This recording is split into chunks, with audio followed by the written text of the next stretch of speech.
Salam kasih dan damai sejahtera buat pemirsa dimanapun pemirsa berada saat ini.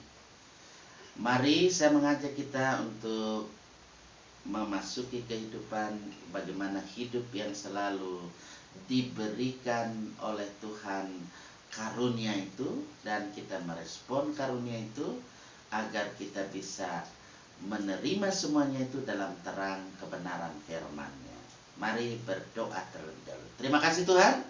Saat ini kami bersama mau membaca, merenungi firman Tuhan. Roh Kudus menerangi hati dan pikiran kami supaya firman Tuhan boleh kami mengerti, kami lakukan dalam hidup kami. Amin.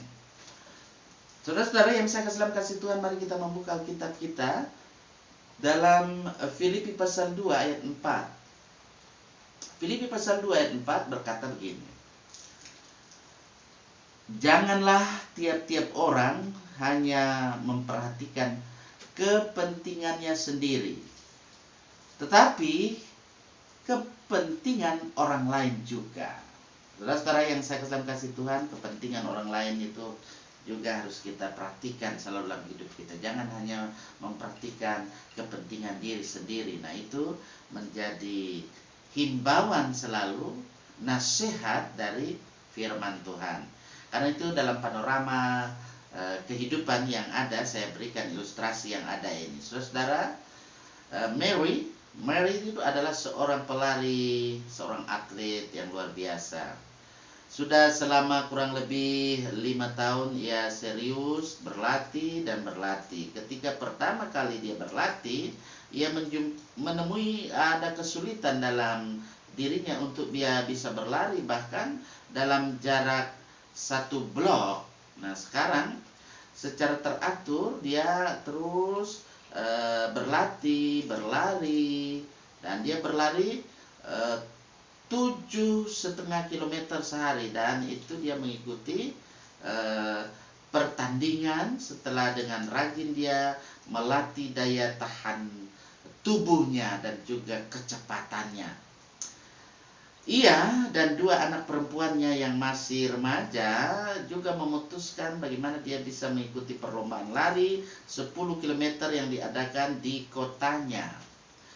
Anak perempuannya yang kecil bernama Karen belum pernah satu kali pun berlari sejauh itu.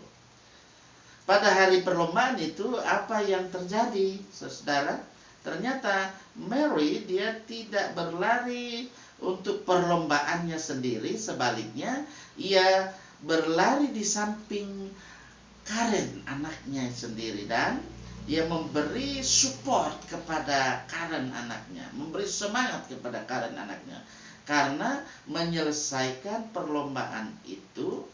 Di situ kita melihat bahwa ada kegembiraan yang dimiliki oleh Mary yang terpusat kepada keberhasilan Karen anaknya. Walaupun tentu dalam hal ini Mary tentu juga Karen dia belum bisa merebut juara apapun. Karen dia berlari lebih jauh, dan dia tentu pada akhirnya dia dalam hal ini dia berjuang berlari jauh dari apa yang pernah ia lakukan sebelumnya. Mary sebagai seorang ibu yang mengasihi putrinya ini, dia mengutamakan keberhasilan Karen anaknya di atas keberhasilannya sendiri. Jadi ini patut ditiru, diteladani, dicontohi. Nah, saudara, sebagaimana firman Tuhan, jadi Rasul Paulus katakan, janganlah tiap-tiap orang hanya memperhatikan kepentingannya sendiri, tetapi kepentingan orang lain juga. Nah, ini penting untuk kita perhatikan dalam hidup kita ini, supaya hidup kita ini tidak hanya untuk kita punya diri sendiri, tapi juga untuk orang lain. Tuhan menolong kita supaya kita selalu peduli juga dengan orang lain dalam kehidupan kita, dalam memajukan kehidupan, maju bersama, bersatu kita untuk hormat kemuliaan namanya. Amin.